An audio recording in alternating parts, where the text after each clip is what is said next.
اور پھر اس کی طرح ایک ہم جنس مخلوق یعنی کہ حوا کو وجود دے کر کائنات ارضی پر نسل انسانی کا سلسلہ قائم کیا۔ اور یہی وہ انسان ہے جس کو خالق کائنات نے عام مخلوق پر برتری اور بزرگی عطا فرمائی اور امانت الہی کا بار گراں اس کے سپرد فرمایا اور کل کائنات کو اس کے ہاتھ میں مسخر کر کے خلافت و نیابت الہی کا شرف اسی ہی کو بخشا۔ کچھ آیات میں آپ لوگوں کو سامنے بیان کرنے لگی ہوں جو کہ قرآن پاک میں حضرت آدم علیہ السلام کے متعلق بیان کی گئی ہیں۔ بلا شبہ ہم نے انسان کو بہترین اندازے سے بنایا، بلا شبہ ہم نے نسل انسانی کو تمام کائنات پر بزرگی اور برتری بخشی۔ میں زمین پر آدم علیہ السلام کو اپنا خلیفہ بنانے والا ہوں۔ اور چوتھی آیت، ہم نے بار امانت کو آسمانوں اور زمینوں پر پیش کیا تو انہوں نے امانت الہی کے بار کو اٹھانے سے انکار کر دیا اور اس سے ڈر گئے اور انسان نے اس بار گراں کو اٹھا لیا۔ پیدائش آدم علیہ السلام، فرشتوں کو سجدے کا حکم اور شیطان کا انکار۔ اللہ تعالیٰ نے حضرت آدم کو مٹی سے پیدا کیا اور ان کا خمیر تیار ہونے سے قبل ہی اللہ نے فرشتوں کو یہ اطلاع دی کہ عنقریب وہ مٹی سے ایک مخلوق پیدا کرنے والے ہیں جو بشر کہلائے گی اور زمین میں ہماری خلافت کا شرف حاصل کرے گی۔ حضرت آدم کا خمیر مٹی سے گوندا گیا اور ایسی مٹی سے گوندا گیا جو نت نئی تبدیلی قبول کرنے والی تھی۔ جب یہ مٹی پختہ ٹھیکری کی طرح آواز دینے اور کھنکھنانے لگی تو اللہ تعالیٰ نے اس جسد خاکی میں روح پھونکی اور وہ بیک وقت گوشت پوست ہڈی پٹھے کا زندہ انسان بن گیا اور ارادہ، شعور، حس، عقل اور وجدانی جذبات و کیفیات کا حامل نظر آنے لگا۔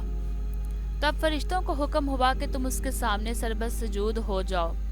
فوراً تمام فرشتوں نے تعمیل ارشاد کی، مگر ابلیس نے غرور و تمکنت کے ساتھ صاف انکار کر دیا۔ قرآن عزیز کی ان آیات میں واقعے کے حصے کو کچھ یوں بیان کیا جاتا ہے کہ جس کا ترجمہ یہ ہے، اور پھر دیکھو کہ جب ایسا ہوا تھا کہ ہم نے فرشتوں کو حکم دیا تھا کہ آدم کے آگے سر بسجود ہو جاؤ، وہ جھک گئے، مگر ابلیس کی گردن نہیں جھکی۔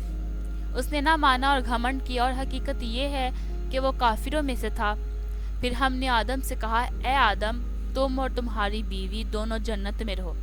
جس طرح چاہو کھاؤ پیو، امن چین کی زندگی بسر کرو،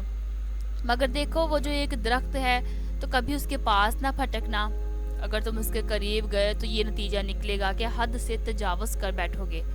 اور ان لوگوں میں سے ہو جاؤ گے جو زیادتی کرنے والے ہیں۔ اور دیکھو یہ ہماری ہی کار فرمائی ہے کہ ہم نے تمہیں پیدا کیا اور پھر تمہاری شکل و صورت بنا دی اور پھر فرشتوں کو حکم دیا کہ آدم کے آگے جھک جاؤ۔ اس پر سب جھک گئے مگر ابلیس جو کہ جھکنے والا نہ تھا۔ بلا شبہ یہ واقعہ ہے کہ ہم نے انسان کو خمیر اٹھے ہوئے گارے سے بنایا جو سوکھ کے بجنے لگتا ہے، اور ہم جن کو اس سے پہلے جلتی ہوئی ہوا کی گرمی سے پیدا کر چکے تھے۔ اور اے پیغمبر، جب ایسا ہوا تھا کہ تیرے پروردگار نے فرشتوں سے کہا تھا، میں خمیر اٹھے ہوئے گارے سے جو سوکھ کر بجنے لگتا ہے ایک بشر پیدا کرنے والا ہوں، تو جب ایسا ہوا کہ میں اسے درست کر دوں، یعنی وہ وجود تکمیل کو پہنچ جائے اور اس میں اپنی روح پھونک دوں، تو چاہیے کہ تم سب اس کے آگے سربسجود ہو جاؤ۔ چنانچہ جتنے فرشتے تھے سب اس کے آگے سربسجود ہو گئے، مگر ایک ابلیس نے انکار کیا کہ سجدہ کرنے والوں میں سے نہیں ہوں۔ سجدہ سے انکار کرنے پر ابلیس کا مناظرہ۔ اللہ تعالیٰ اگرچہ عالم الغیب اور دلوں کے بھیدوں سے واقف ہے، اور ماضی، حال اور مستقبل سب اس کے لیے یکساں ہیں، مگر اس نے امتحان و آزمائش کے لیے ابلیس سے سوال کیا، کس بات نے تجھے جھکنے سے روکا جبکہ میں نے حکم دیا تھا؟ ابلیس نے جواب دیا، اس بات نے کہ میں آدم سے بہتر ہوں، تو نے مجھے آگ سے پیدا کیا اور اسے مٹی سے۔ شیطان کا مقصد یہ تھا کہ میں آدم سے افضل ہوں، اس لیے کہ تو نے مجھ کو آگ سے بنایا ہے، اور آگ بلندی اور رفت چاہتی ہے، اور آدم مخلوق خاکی، بھلا خاک کو آگ سے کیا نسبت؟ اے خدا، پھر تیرا یہ حکم کہ ناری خاکی کو سجدہ کرے کیا انصاف پر مبنی ہے؟ میں ہر حالت میں آدم سے بہتر ہوں، لہٰذا وہ مجھے سجدہ کرے، نہ کہ میں اس کے سامنے سربسجود ہوں۔ مگر بدبخت شیطان اپنے غرور و تکبر میں یہ بھول گیا کہ جب تو اور آدم دونوں خدا کی مخلوق ہو تو مخلوق کی حقیقت خالق سے بہتر خود وہ مخلوق بھی نہیں جان سکتی، اور وہ اپنے غرور اور گھمٹ میں یہ سمجھنے سے قاصر رہا کہ مرتبہ کی بلندی اور پستی اس مادے کی بنا پر نہیں ہے جس سے کسی مخلوق کا خمیر تیار کیا گیا ہے، بلکہ اس کی ان صفات پر ہے جو خالق کائنات نے اس کے اندر پیدا کی ہیں۔ بہرحال شیطان کا جواب چونکہ غرور و تکبر کی جہالت پر مبنی تھا، اس لیے اللہ تعالیٰ نے اس پر واضح کر دیا کہ جہالت سے پیدا شدہ کبر و نخوت نے تجھ کو اس قدر اندھا کر دیا ہے کہ تو اپنے خالق کے حقوق اور احترام خالقیت سے بھی منکر ہو گیا، اس لیے مجھ کو ظالم قرار دیا اور یہ نہ سمجھا کہ تیری جہالت نے تجھ کو حقیقت کے سمجھنے سے درماندہ و عاجز بنا دیا ہے، پس تو اب اس سرکشی کی وجہ سے ابدی ہلاکت کا مستحق ہے اور یہی تیرے عمل کی قدرتی پاداش ہے۔ ابلیس کی طلب مہلت۔ ابلیس نے جب دیکھا کہ خالق کائنات کے حکم کی خلاف ورزی، تکبر اور خدائے تعالیٰ پر ظلم کے الزام نے ہمیشہ کے لیے مجھ کو رب العالمین کی آغوش رحمت سے مردود اور جنت سے محروم کر دیا، تو توبہ اور ندامت کی بجائے اللہ تعالیٰ سے یہ استدعا کی کہ تا قیامت مجھ کو مہلت عطا کر اور اس طویل مدت کے لیے میری زندگی کی رسی کو دراز کر۔ حکمت الہی کا تقاضا بھی یہی تھا، لہٰذا اس کی درخواست منظور کر لی گئی۔ یہ سن کر اب اس نے پھر ایک مرتبہ اپنی شیطانیت کا مظاہرہ کیا، کہنے لگا جب تو نے مجھ کو راندہ درگاہ کر ہی دیا تو جس آدم کی بدولت مجھے یہ رسوائی نصیب ہوئی، میں بھی آدم کی اولاد کی راہ ماروں گا اور ان کے پیش نظر ارد گرد چاروں جانب سے ہو کر ان کو گمراہ کروں گا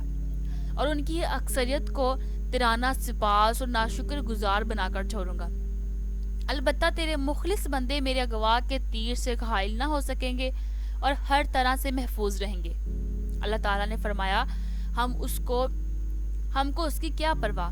ہماری فطرت کا قانون مکافات عمل و پاداش عمل اٹل قانون ہے، بس جو جیسا کرے گا ویسا بھرے گا۔ جو بنی آدم مجھ سے روگردانی کر کے تیری پیروی کرے گا وہ تیرے ساتھ ہی عذاب الہی کا سزاوار ہوگا۔ جا اپنی ذلت اور رسوائی اور شومیوں قسمت کے ساتھ یہاں سے دور ہو اور اپنی اور اپنے پیروں کی ابدی لعنت کے منتظر رہو۔ قرآن مجید کی حسب ذیل آیات انہی تفصیلات پر روشنی ڈالتی ہیں، جن کا ترجمہ کچھ یوں ہے کہ کس بات نے تجھے جھکنے سے روکا جبکہ میں نے حکم دیا تھا؟ کہا اس بات نے کہ میں آدم سے بہتر ہوں، تو نے مجھے آگ سے پیدا کیا اور اسے مٹی سے۔ فرمایا جنت سے نکل جا، تیری یہ ہستی نہیں کہ یہاں رہ کر سرکشی کرے، یہاں سے نکل دور ہو، یقیناً تو ان میں سے ہے جو ذلیل و خوار ہیں۔ ابلیس نے کہا مجھے اس وقت تک مہلت دیجیے جب لوگ دوبارہ اٹھائے جائیں گے، تجھے مہلت ہے۔ اس پر ابلیس نے کہا چونکہ تو نے مجھ پر راہ بند کر دی تو اب میں بھی ایسا ضرور کروں گا کہ تیری سیدھی راہ سے بھٹکانے کے لیے بنی آدم کی طاق میں بیٹھوں گا، پھر سامنے سے، پیچھے سے، دائیں سے، بائیں سے، ہر طرف سے ان پر آؤں گا اور تو ان میں سے اکثروں کو شکر گزار نہ پائے گا۔ خدا نے فرمایا یہاں سے نکل جا، ذلیل اور ٹھکرایا ہوا، بنی آدم میں سے جو کوئی تیری پیروی کرے گا وہ تیرا ہی ساتھی ہوگا، اور میں البتہ ایسا کروں گا کہ میں تم سب سے جہنم بھر دوں گا۔ اللہ نے فرمایا ابلیس تجھے کیا ہوا کہ سجدہ کرنے والوں میں شامل نہ ہوا؟ کہا مجھ سے یہ نہیں ہو سکتا کہ ایسے بشر کو سجدہ کروں جسے تو نے خمیر اٹھے ہوئے گارے سے بنایا اور جو سوکھ کر بجنے لگتا ہے۔ حکم ہوا کہ اگر ایسا ہے تو یہاں سے نکل جا، تو راندہ ہوا اور جزا کے دن تک تجھ پر لعنت ہوئی۔ اس کے علاوہ خلافت آدم، اللہ تعالیٰ نے حضرت آدم علیہ السلام کو پیدا کرنا چاہا تو فرشتوں کو اطلاع دی کہ میں زمین پر اپنا خلیفہ بنانا چاہتا ہوں جو اختیار و ارادہ کا مالک ہوگا اور میری زمین پر جس قسم کا تصرف کرنا چاہے گا کر سکے گا اور اپنی ضروریات کے لیے اپنی مرضی کے مطابق کام لے سکے گا، گویا وہ میری قدرت اور میری تصرف و اختیار کا مظہر ہوگا۔ فرشتوں نے یہ سنا تو حیرت میں رہ گئے اور بارگاہ الہی میں عرض کیا کہ اگر اس ہستی کے پیدائش کی حکمت یہ ہے کہ وہ دن رات تیری تسبیح و تحلیل میں مصروف رہے اور تیری تقدیس و بزرگی کے گن گائے تو اس کے لیے ہم حاضر ہیں جو ہر لمحہ تیری حمد و ثنا کرتی اور بے چون و چرا تیرا حکم بجا لاتے ہیں۔ ہم کو تو اس خاکے سے فتنہ فساد کی بو آتی ہے۔ ایسا نہ ہو کہ یہ تیری زمین میں خرابی اور خون ریزی برپا کر دیں۔ بار الہ تیرا یہ فیصلہ آخر کس حکمت پر مبنی ہے؟ بارگاہ الہی سے اول ان کو یہ دب سکھایا گیا کہ مخلوق کو خالق کے معاملات میں جلد بازی سے کام نہ لینا چاہیے اور اس کی جانب سے حقیقت حال کے اظہار سے قبل ہی شک و شبہ کو سامنے نہ لانا چاہیے، اور وہ بھی اس طرح کہ اس میں اپنی برتری اور بڑائی کا پہلو نکلتا ہو۔ خالق کائنات ان حقائق کو جانتا ہے جسے تم بے بہرا ہو، اور اس کے علم میں وہ سب کچھ ہے جو تم نہیں جانتے۔ قرآن پاک میں ایک آیت بیان کی جاتی ہے جس کا ترجمہ ہے کہ اور جب ایسا ہوا تھا کہ تمہارے پروردگار نے فرشتوں سے کہا تھا میں زمین میں ایک خلیفہ بنانے والا ہوں، فرشتوں نے کہا کیا ایسی ہستی کو خلیفہ بنایا جا رہا ہے جو زمین میں خرابی پھیلائے گی اور خون ریزی کرے گی، حالانکہ ہم تیری حمد و ثنا کرتے ہوئے تیری پاکی و قدوسی کا قرار کرتے ہیں کہ تیری مشیت برائی سے پاک اور تیرا کام نقصان سے منزہ ہے۔ اللہ نے کہا میری نظر جس حقیقت پر ہے تمہیں اس کی خبر نہیں۔ تعلیم آدم اور فرشتوں کا اقرار عاجز۔ یہ سمجھنا سخت غلطی ہے کہ اس مقام پر فرشتوں کا سوال اس لیے تھا کہ وہ اللہ تعالیٰ سے مناظرہ یا اس کے فیصلے کے متعلق مشغافی کریں، بلکہ وہ آدم کی تخلیق کا سبب معلوم کرنا چاہتے تھے، اور یہ کہ اس کے خلیفہ بنانے میں کیا حکمت ہے۔ ان کی خواہش تھی کہ اس حکمت کا راز ان پر بھی کھل جائے، اس لیے کہ ان کے طرز اور تعبیر مقصد میں کوتاہی پر تنبیہ کے بعد اللہ تعالیٰ نے یہ پسند فرمایا کہ ان کے سوال کا جواب جو بظاہر حضرت آدم کی تحقیر پر مبنی ہے، عمل و فعل کے ذریعے اس طرح دیا جائے کہ ان کو خود بخود آدم علیہ السلام کی برتری اور حکمت الہی کی بلند و رفیعت کا نہ صرف اعتراف کرنا پڑے بلکہ اپنی درماندگی اور اجزا کا بھی بدیہی طور پر مشاہدہ ہو جائے۔ لہٰذا حضرت آدم کو اپنی سب سے عظیم المرتبت صفت یعنی کہ علم سے نوازا اور ان کو علم اشیاء عطا فرمایا۔ حضرت آدم کے متعلق معلومات کا پہلا حصہ یہاں مکمل ہوتا ہے۔ امید کروں گی ناظرین کہ آپ کو یہ موضوع پسند آیا ہوگا۔ اگر آپ اس کا پارٹ 2 بھی دیکھنا چاہتے ہیں تو کائنڈلی چینل کو سبسکرائب کر دیں اور بیل آئکن کو پریس کر دیں تاکہ اپلوڈ ہونے والی نیکسٹ ویڈیو یعنی کہ حضرت آدم کا پارٹ 2 آپ کو بر وقت مل جائے۔